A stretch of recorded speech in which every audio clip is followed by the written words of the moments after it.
स्वागत है। आज हम कह सकते हैं कि एक जासूस की तरह एक छोटे से लोन के पीछे छिपे जाल की पड़ताल करने वाले हैं। हमारे पास संयम इन्वेस्टमेंट्स प्राइवेट लिमिटेड नाम की एक NBFC के दस्तावेज हैं और आज हम ये पता लगाएंगे कि 6,000 रुपए का एक मामूली सा दिखने वाला लोन हकीकत में कितना महंगा सौदा बन जाता है। ये बिल्कुल सही तरीका है इसे देखने का। अक्सर होता क्या है कि हम बड़े बड़े लोन पर तो बहुत ध्यान देते हैं, हाँ। लेकिन ये जो छोटे इंस्टेंट लोन होते हैं ना, ये हमारी जेब पर कब और कैसे भारी पड़ते हैं हमें पता ही नहीं चलता। तो चलिए इन कागजों को खोलकर देखते हैं कि अंदर असल में क्या खेल चल रहा है। बिल्कुल। तो सबसे पहली बात, दस्तावेजों के हिसाब से लोन की रकम है 6,000 रुपए जी। और इसे चुकाने की अवधि है सिर्फ 60 दिन। सुनने में तो बहुत सीधा साधा लगता है, बिल्कुल, लेकिन कहानी में पहला मोड़ यहीं आता है। लोन लेने वाले के खाते में पूरे 6,000 रुपए नहीं आते। तो सवाल ये है कि अगर लोन 6,000 रुपए का है तो हाथ में कितना पैसा आता है? और यहीं से, जैसा आपने कहा, खेल शुरू होता है। लोन देते समय ही कुछ अपफ्रंट कटौतियां होती हैं। अच्छा। दस्तावेज के हिसाब से इसमें 319 रुपए की तो प्रोसेसिंग फीस और GST है। ठीक है। और साथ ही एक 35 रुपए का डिसबर्समेंट कूपन भी है। तो लोन मिलने से पहले ही मतलब कुल 354 रुपए काट लिए जाते हैं। एक मिनट, ये डिसबर्समेंट कूपन क्या चीज है? कूपन शब्द सुनकर तो लगता है कि कोई फायदा हो रहा है, कोई छूट मिल रही है। जी। यहाँ तो पैसे काटे जा रहे हैं। बिल्कुल, ये बस शब्दावली का एक चतुर इस्तेमाल है। मतलब नाम ही भ्रामक है। हाँ, इसे वो एडमिनिस्ट्रेटिव चार्ज या कुछ और कह सकते थे, लेकिन कूपन शब्द इससे थोड़ा हानि रहित दिखाता है। तो इन 354 रुपए की कटौती के बाद 6,000 के लोन पर खाते में असल में आते हैं सिर्फ 5,681। ओह, तो मतलब विज्ञापन में तो 6,000 रुपए का लोन दिखेगा जी, पर जेब में उससे लगभग 6% कम पैसा पहुंचेगा। बिल्कुल।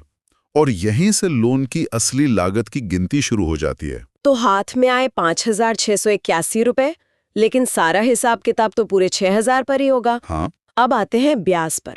दस्तावेज में ब्याज दर बताई गई है 21.9% सालाना, जो सुनने में मतलब बहुत ज्यादा नहीं लगती। क्रेडिट कार्ड की दरों के आसपास ही है। हाँ। और यही वो आंकड़ा है जिसे सबसे पहले दिखाया जाता है। 21.9% दिखकर किसी को भी लगेगा कि ये एक सामान्य लोन है, लेकिन असली कहानी यानी लोन की असली लागत एक दूसरे शब्द के पीछे छिपी होती है, जिसे ज्यादातर लोग नजरअंदाज कर देते हैं। और वो क्या है? वो है APR यानी एनुअल परसेंटेज रेट। और वो आंकड़ा तो मुझे अपनी आंखों पर यकीन नहीं हुआ जब मैंने उसे देखा। यहाँ APR दिखाया गया है 163.54%। जी। ये कैसे हो सकता है? मतलब ये कोई टाइपिंग की गलती तो नहीं है? एक तरफ 21.9% और दूसरी तरफ 163.54%। नहीं, ये गलती नहीं है, ये बिल्कुल मुमकिन है और कानूनी भी है, क्योंकि इसकी गणना का तरीका अलग है। अच्छा। ये एक क्लासिक तरीका है ध्यान भटकाने का। देखिए, APR में सिर्फ ब्याज ही नहीं होता, बल्कि लोन से जुड़ी सारी फीस, जैसे वो 354 रुपए की प्रोसेसिंग फीस और कूपन चार्ज, वो सब इसमें शामिल होती हैं। अच्छा, तो सारी लागतों को जोड़कर। हाँ, और फिर उस कुल लागत को इस छोटी सी अवधि मतलब 60 दिन से निकालकर सालाना दर में दिखाया जाता है। इसे थोड़ा और आसान करके समझाइए। इसे ऐसे समझिए, मान लीजिए आप 1 घंटे के लिए ऑटो रिक्शा लेते हैं और उसका किराया है 200 रुपए। और फिर आप उस 1 घंटे की लागत के आधार पर ये हिसाब लगाए कि पूरे साल उस ऑटो को रखने की लागत क्या होगी। हाँ। तो वो लाखों में आएगी। हाँ, सही बात है। APR भी कुछ ऐसा ही करता है।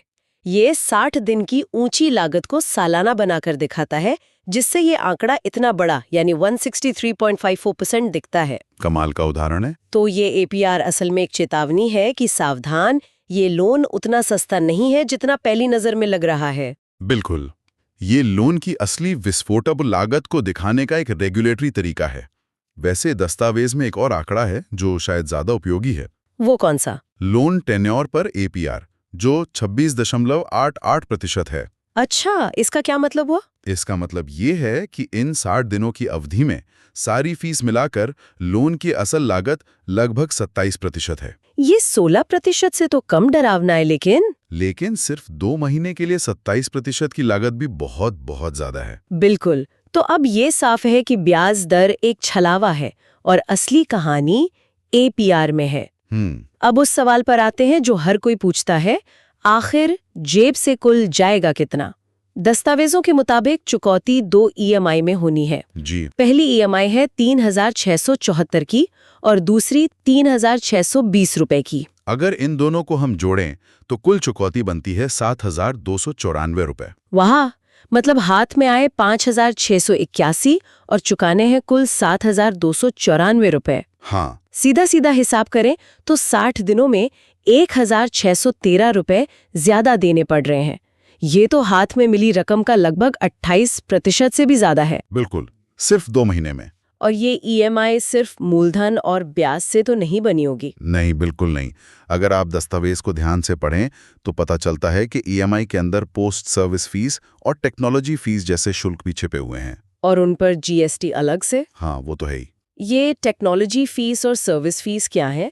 ये प्रोसेसिंग फीस के अलावा है? जी, ये उसके ऊपर और अलग से हैं। ये कह सकते हैं कि ग्रे एरिया है। मतलब? कंपनियां अक्सर app maintenance, automated payment system, इन सब चीज़ों के नाम पर ये फीस लगाती हैं। लेकिन असल में ये लोन की लागत को बढ़ाने का एक और तरीका है, जिसे ब्याज दर में नहीं दिखाया जाता? बिल्कुल, ये वो छिपी हुई लागतें हैं जो पहली नज़र में नहीं दिखती। तो ये छोटे छोटे शुल्क मिलकर ही एक छोटे से लोन को इतना बड़ा बोझ बना देते हैं। ठीक है, तो ये तो हुई समय पर पैसे चुकाने की कहानी। लेकिन असली खतरा तो तब शुरू होता है जब जिंदगी में कोई ऊंच नीच हो जाए और एक भी EMI चूक जाए। और ये हिस्सा शायद सबसे खतरनाक है, जिसे कोई नहीं पढ़ता। क्या लिखा है इसमें? दस्तावेजों के अनुसार अगर आप भुगतान की तारीख से सिर्फ एक दिन भी चूक जाते हैं तो जो भी बकाया EMI है उस पर प्रतिदिन 1% की पेनल्टी लगेगी। क्या? प्रतिदिन 1%? जी। इसका मतलब तो महीने का 30% हुआ। अगर किसी की मान लीजिए 3,600 रुपए की EMI बकाया है तो उस पर रोज के 36 रुपए, महीने के 1,080 रुपए सिर्फ पेनाल्टी के। हाँ, बिल्कुल। ये तो कर्ज के दलदल में धकेलने जैसा है। यही तो है। ये चक्रवृद्धि ब्याज से भी ज्यादा खतरनाक है। अगर देरी 2 से 49 दिनों के बीच होती है तो पेनल्टी थोड़ी कम होकर 0.5% प्रतिदिन हो जाती है। लेकिन वो भी तो बहुत ज्यादा है। बहुत ज्यादा। वो भी सालाना 182.5% बनती है। ये पेनल्टी क्लॉज इस तरह से बनाए गए हैं कि एक छोटी सी चूक भी लोन लेने वाले पर बहुत भारी पड़ सकती है। और डिफॉल्ट होने का क्या मतलब है? क्या सिर्फ EMI ना देना ही डिफॉल्ट है? नहीं, इसमें एक बहुत बड़ा पेंच है। बताइए। ज्यादातर लोग यही सोचते हैं, लेकिन इन दस्तावेजों के मुताबिक अगर आप अपने बैंक को कहकर EMI का ऑटो डेबिट, जिसे E-NACH कहते हैं, हाँ, उसे बिना कंपनी की अनुमति के बंद करवा देते हैं तो उसे भी इवेंट ऑफ डिफॉल्ट माना जाएगा। अच्छा, भले ही आप किसी और तरीके से पेमेंट करने को तैयार हों। जी बिल्कुल, मतलब आपने पैसे चुकाने का ऑटोमेटिक तरीका रोका तो आप डिफॉल्टर मान लिए जाएंगे। और अगर कोई डिफॉल्टर हो गया तो कंपनी क्या क्या कर सकती है? डिफॉल्ट होते ही कंपनी के पास कई कड़े अधिकार आ जाते हैं। पहला, वे बची हुई सारी EMI का इंतजार नहीं करेंगी, बल्कि पूरा बकाया लोन ब्याज और पेनाल्टी के साथ तुरंत एक साथ मांग सकते हैं। बाप रे। दूसरा, वे बकाया वसूलने के लिए रिकवरी एजेंट नियुक्त कर सकते हैं, जिनके तरीकों के बारे में हम सबने सुना है। और तीसरा, और शायद सबसे विनाशकारी कदम, वो है इसकी रिपोर्ट तुरंत क्रेडिट ब्यूरो जैसे सिबिल को कर देना। ये बहुत जरूरी बात है। मतलब 6,000 रुपए के लोन में हुई एक चूक किसी के भविष्य के बड़े सपनों पर, जैसे घर या गाड़ी लेने पर, हमेशा के लिए ताला लगा सकती है। बिल्कुल, एक बार सिबिल रिपोर्ट में डिफॉल्ट दर्ज हो गया तो उसे ठीक करना लगभग नामुमकिन होता है। और कानूनी कार्रवाई का विकल्प तो होगा ही। वो तो हमेशा खुला रहता है। तो एक छोटी सी रकम की एक छोटी सी चूक के परिणाम बहुत दूर तक जा सकते हैं। ये तो बहुत गंभीर है। इतने कड़े नियमों के बीच क्या लोन लेने वाले के पास भी कोई अधिकार है?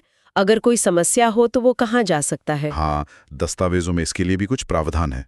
कंपनी कहती है कि वो एक फेयर प्रैक्टिस कोड का पालन करती है, जो कि RBI की एक जरूरत है। जी, ये जानना भी जरूरी है कि जो भी जानकारी है वो RBI, क्रेडिट ब्यूरो और दूसरी सरकारी एजेंसियों के साथ साझा की जाएगी। और अगर कोई शिकायत हो, जैसे गलत फीस लगा दी या रिकवरी एजेंट परेशान कर रहा है, हाँ, उसके लिए एक शिकायत निवारण अधिकारी का जिक्र है। दस्तावेज में ग्रीवेंस ऑफिसर का नाम अर्जुन कुमार और उनका ईमेल ID दिया गया है।